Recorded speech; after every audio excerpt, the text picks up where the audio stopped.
I should like to tell you of three 18-year-old boys. In 1856, more than 1,000 of our people, some of them perhaps your forebears, found themselves in serious trouble while crossing the plains to this valley. Because of a series of unfortunate circumstances, they were late in getting started. They ran into snow and bitter cold in the highlands of Wyoming. Their situation was desperate, with deaths occurring every day.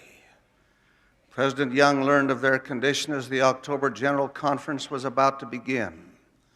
He immediately called for teams, wagons, drivers, and supplies to leave to rescue the bereft saints. When the first rescue team reached the Martin Company, there were too few wagons to carry the suffering people. The rescuers had to insist that the carts keep moving. When they reached the Sweetwater River on November 3rd, chunks of ice were floating in the freezing water. After all these people had been through and in their weakened condition, that river seemed impossible to cross. It looked like stepping into death itself to move into the freezing stream. Men who had once been strong sat on the frozen ground and wept, as did the women and children. Many simply could not face that ordeal. And now I quote from the record. Three 18-year-old boys belonging to the relief party came to the rescue. To the astonishment of all who saw, they carried nearly every member of the ill-fated handcart company across the snowbound stream. The strain was so terrible and the exposure so great that in later years all the boys died from the effects of it. When President Brigham Young heard of this heroic act, he wept like a child and later declared publicly that act alone will ensure C. Allen Huntington,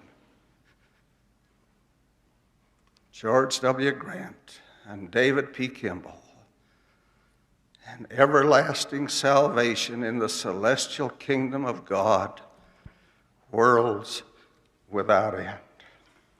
Now mark you. These boys were 18 years of age at the time, and because of the program then in effect, were likely holders of the Aaronic priesthood. Great was their heroism, sacred the sacrifice they made of health and eventually of life itself to save the lives of those they assisted. They are part of the heritage that lies behind you of the Aaronic priesthood. Be true, my young brethren, be true to that great inheritance, true to the faith that our parents have cherished, true to the truth for which martyrs have perished, to God's command, soul, heart, and hand, faithful and true we will ever stand. And so, there are my 4 B's for boys.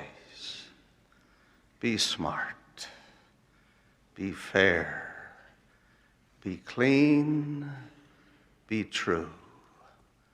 God has given you his holy priesthood. May you walk as you should, as young men so endowed. I humbly pray in the name of Jesus Christ. Amen.